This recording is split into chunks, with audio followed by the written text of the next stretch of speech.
Assalamualaikum warahmatullahi wabarakatuh.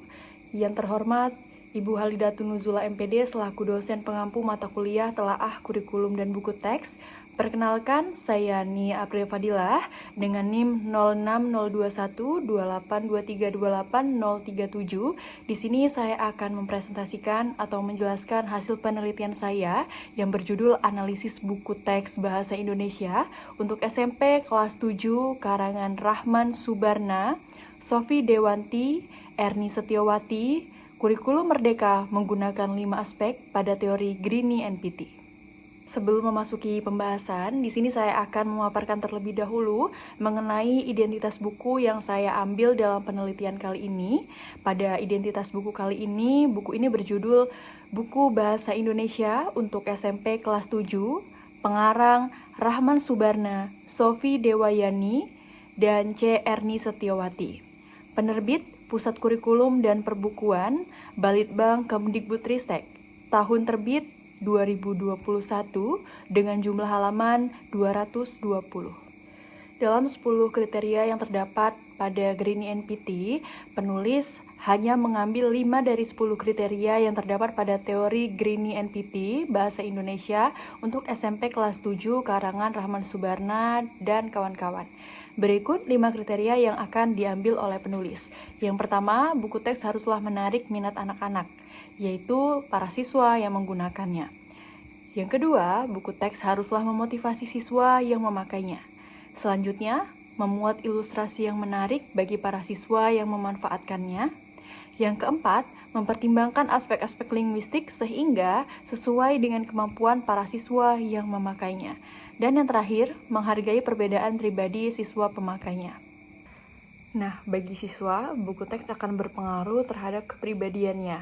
Walaupun pengaruh itu tidak sama antara siswa satu dengan siswa yang lainnya, dengan membaca buku teks, siswa akan dapat terdorong untuk berpikir dan berbuat positif, misalkan memecahkan masalah yang dipaparkan dalam buku teks, mengadakan pengamatan yang disarankan dalam buku teks, atau melakukan pelatihan yang diinstruksikan di dalam buku teks tersebut.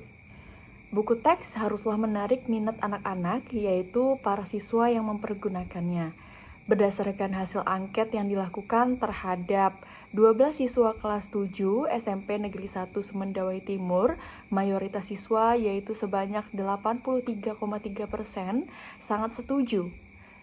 SS yang menunjukkan bahwa buku Bahasa Indonesia Kurikulum Merdeka menarik untuk dibaca. Selain itu, 16,7% siswa menyatakan setuju. Dalam angket kita simbolkan dengan pilihan opsi S. Dengan pernyataan tersebut, tidak ada siswa yang memberikan tanggapan tidak setuju, atau sangat tidak setuju. Hasil ini menunjukkan bahwa buku Bahasa Indonesia Kurikulum Merdeka memiliki daya tarik yang cukup tinggi di mata siswa di SMP Negeri 1 Semendawai Timur kelas 7. Hal ini mengidentifikasi bahwa isi dan penyajian materi dalam buku tersebut telah mampu menarik minat siswa serta mendukung proses pembelajaran. Nah, buku ini diharapkan terus memberikan kontribusi positif dalam meningkatkan keterampilan literasi sekaligus menjadi bahan ajar yang efektif dan menyenangkan untuk digunakan di dalam kelas. Nah, memasuki poin yang kedua pada teori Greene NPT, buku haruslah memuat ilustrasi yang menarik dan membantu siswa memahami materi bagi para siswa yang memanfaatkannya.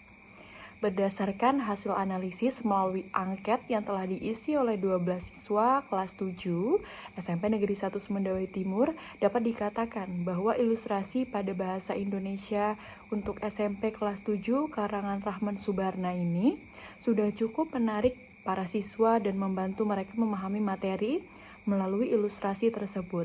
Berikut bukti dari hasil analisis pada penyebaran angket.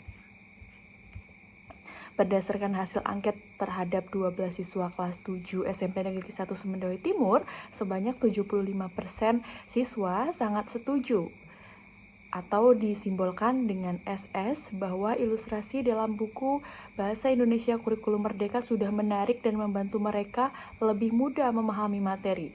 Sementara itu, 25% siswa menyatakan setuju Dengan pernyataan tersebut, tidak ada siswa yang memberikan tanggapan tidak atau sangat tidak setuju. Nah, hasil ini menunjukkan bahwa ilustrasi dalam buku Bahasa Indonesia Kurikulum Merdeka memiliki peran penting dalam membantu siswa memahami isi materi secara visual. Ilustrasi yang menarik tidak hanya membuat siswa lebih antusias membaca, tetapi juga mempermudah proses pembelajaran dengan memberikan gambaran yang konkret terhadap konsep-konsep yang akan diajarkan di dalam buku. Kesimpulannya adalah buku ini berhasil memanfaatkan elemen visual sebagai salah satu keunggulan utamanya untuk mendukung pembelajaran yang efektif dan menyenangkan. Hasil ini mengindikasi bahwa mayoritas siswa menilai ilustrasi dalam buku pelajaran memiliki peran penting dalam meningkatkan daya tarik dan pemahaman materi yang disampaikan nantinya. Aspek visual seperti ilustrasi yang relevan dan menarik menjadi salah satu faktor yang mempengaruhi efektivitas pembelajaran. Lalu kita masuk ke poin penilaian yang ketiga. Buku haruslah mempertimbangkan aspek-aspek linguistik sehingga sesuai dengan kemampuan para siswa yang memakainya. Perlu kita ketahui bahwa subjek yang kita fokuskan pada penelitian kali ini adalah para siswa yang baru lulus dari SD dan kemudian melanjutkan jenjang ke SMP, yang mana artinya mereka sedang masa peralihan dari kanak-kanak ke fase remaja. Nah, berdasarkan hasil angket yang sudah saya tampilkan, hal ini menunjukkan bahwa buku ini sudah dapat menyesuaikan aspek-aspek linguistik dengan kemampuan para siswa yang memakainya. Lalu, dari 12 siswa kelas 7 SMP Negeri 1 Sumedawai Timur, sebanyak 66,7% siswa menyatakan setuju, disimbolkan dengan S, bahwa kata-kata yang digunakan dalam buku Bahasa Indonesia Kurikulum Merdeka sesuai dengan pemahaman mereka sebagai siswa kelas 7. Sementara itu, 33,3% siswa sangat setuju atau disimbolkan dengan SS. Dengan pernyataan tersebut, tidak ada tanggapan tidak setuju atau TS maupun sangat tidak setuju atau STS. Hasil ini menunjukkan bahwa bahasa yang digunakan dalam buku tersebut cukup sesuai dengan tingkat pemahaman siswa jenjang kelas 7.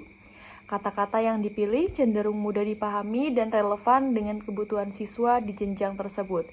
Namun, yang perlu diperhatikan adalah presentase siswa yang sangat setuju lebih kecil dibandingkan yang hanya setuju. Sehingga hal ini dapat menjadi masukan untuk lebih menyempurnakan penggunaan bahasa dalam buku agar lebih optimal dan mendukung pembelajaran. Poin selanjutnya adalah buku haruslah memotivasi para siswa yang memakainya.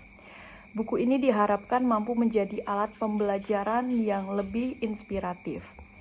Berdasarkan hasil angket yang diberikan kepada 12 siswa kelas 7 SMP Negeri 1 Sumedawai Timur, sebanyak 75% siswa sangat setuju bahwa ilustrasi dalam buku Bahasa Indonesia Kurikulum Merdeka ini menarik dan membantu mereka lebih mudah memahami materi. Sementara itu, 25% siswa menyatakan setuju. Dengan pernyataan tersebut, tidak ada siswa yang memberikan tanggapan tidak setuju atau sangat tidak setuju. Poin penilaian yang selanjutnya adalah buku haruslah menghargai perbedaan siswa yang memakainya. Berdasarkan hasil angket pada poin apakah Anda merasa bahwa buku pelajaran ini memberi kebebasan bagi Anda untuk mengeksplorasi ide dan kreativitas Anda tanpa merasa terpaksa, sebanyak 58,3% responden memberikan penilaian sangat setuju atau SS, sedangkan sisanya 41,7% responden memberikan penilaian setuju atau S. Hal ini menunjukkan bahwa mayoritas respon merasa buku pelajaran Bahasa Indonesia dalam Kurikulum Merdeka memberikan kebebasan yang cukup besar untuk mengeksplorasi ide dan kreativitas mereka. Buku teks ini dianggap mendukung proses pembelajaran yang lebih bebas dan kreatif sesuai dengan prinsip merdeka belajar. Lalu di sini juga saya akan menjelaskan mengenai hasil angket terbuka yang diisi oleh 12 siswa yang melakukan sesi ini dengan cara mengisi Google Form dengan jawaban esai. Hasil menunjukkan bahwa 12 siswa yang mengisi angket tersebut merasa tertarik untuk menggunakan buku ini sebagai media pembelajaran mereka. Siswa merasa selama pembelajaran melalui buku ini, suasana pembelajaran menjadi lebih menyenangkan, materi yang dipelajari juga sangat menarik. Seluruh siswa memberikan tanggapan positif terkait dengan poin penilaian pertama. Selain itu, beberapa siswa juga menyoroti aspek penyajian materi yang dianggap cukup mudah dipahami, penyampaian informasi yang jelas, dan penggunaan ilustrasi yang mendukung menjadi salah satu alasan utama buku ini diminati oleh siswa di SMP Negeri 1 Semendawi Timur. Dengan demikian, buku ini dinilai mampu membantu siswa untuk lebih memahami materi yang diajarkan, sekaligus menciptakan suasana belajar yang lebih interaktif dan menyenangkan. Lalu selanjutnya pada buku Bahasa Indonesia Kurikulum Merdeka untuk SMP kelas 7 menyimpulkan jika ilustrasi yang dimuat dalam buku ini sangat mendukung dan membantu siswa dalam memahami materi. Hal ini dibuktikan dengan tanggapan 12 responden pada angket terbuka yang mengatakan bahwa ilustrasi pada buku tersebut sangatlah menarik, penuh warna, dan memiliki animasi yang unik. Siswa juga menyimpulkan bahwa karakter dan ilustrasi yang ditampilkan sangat cocok untuk selera siswa di era saat ini. Hal ini memperkuat tanggapan penulis terkait penilaian poin kedua. Penulis menyimpulkan bahwa aspek visual ilustrasi yang terdapat dalam buku adalah nilai utama yang membuat siswa menjadi bersemangat dalam belajar bahasa Indonesia. Terkait aspek linguistik yang terdapat pada buku Bahasa Indonesia Kurikulum Merdeka untuk SMP kelas 7 karangan Rahma Subarna, Sofi Dewayani, dan C. Erni Setiawati yang digunakan dalam buku ini sudah memenuhi standar penulisan yang baik. Namun, penulis melihat pada hasil angket terbuka terhadap tanggapan siswa yang mengatakan bahwa beberapa bahasa asing yang terdapat dalam buku membuat siswa kesulitan dalam mengartikan makna teks. Lalu penulis juga menemukan penggunaan kata-kata yang tidak baik untuk ditiru siswa kelas 7. Seperti penggunaan kata bodoh dalam percakapan timun mas dan raksasa. Nah, dalam percakapan timun mas dan raksasa ini seharusnya menjadi pertimbangan bagi pihak penerbit untuk lebih memperhatikan penulisan dalam buku ini. Apalagi pembacanya itu masih tergolong anak-anak menuju remaja. Tentunya hal ini dapat memberikan dampak negatif kepada pembaca nantinya. Itulah tadi pemaparan saya mengenai hasil penelitian pada telaah kurikulum dan buku teks kali ini. Terima kasih sudah menyaksikan video saya. Terima kasih. Wassalamualaikum warahmatullahi wabarakatuh dan sampai jumpa.